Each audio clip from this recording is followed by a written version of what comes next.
If your investment portfolio dropped 50% tomorrow, would you panic sell everything or double down and buy more? That is the ultimate test. Welcome back to the channel. Today, we are diving into one of the holy grails of finance, The Intelligent Investor by Benjamin Graham. But we are not doing a boring summary. We are solving the dilemma every beginner faces: should I be a defensive or an aggressive investor? Graham, Warren Buffett's mentor, doesn't say one is better than the other. He says they are psychological and time profiles. Choosing the wrong one for your personality is the perfect recipe for losing money. Let's break it down. First, the defensive or passive investor. Their main goal is not to beat the market, but to preserve capital.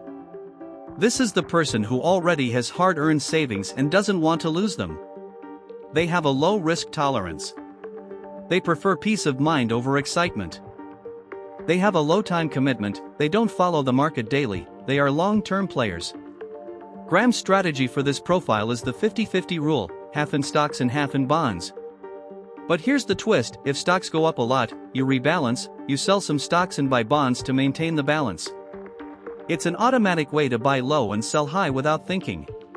Graham said that this investor should buy a handful of large, stable companies with a good history of paying dividends. No startups or fads. The key word here is consistency and discipline, not cunning. Now, let's move to the aggressive or enterprising investor. This profile isn't looking to not lose, they are looking to beat the market. They want to maximize returns. But be careful, this is not a synonym for gambling. Graham is very strict here. They have a high risk tolerance, they embrace volatility as part of the game. They have a high time commitment, they research reports, read balance sheets and analyze sectors. It's almost a second job. Graham's strategy for this profile is to search for the margin of safety. They only invest when the market price is significantly lower than the company's intrinsic value. This isn't about buying cheap just for the sake of it, but finding undervalued opportunities the market hasn't spotted yet.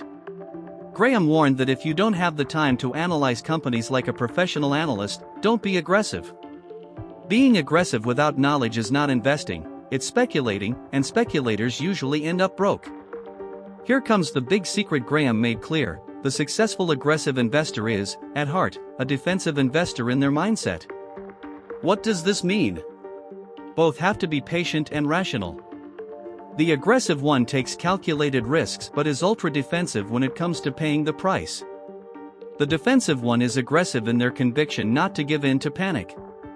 The investor's problem is not their stocks, but their behavior. If you are 30 and have little capital, maybe the aggressive profile suits you with quality stocks, but only if you dedicate hours to studying. If you are 50 and want a quiet retirement, the defensive one is your best ally.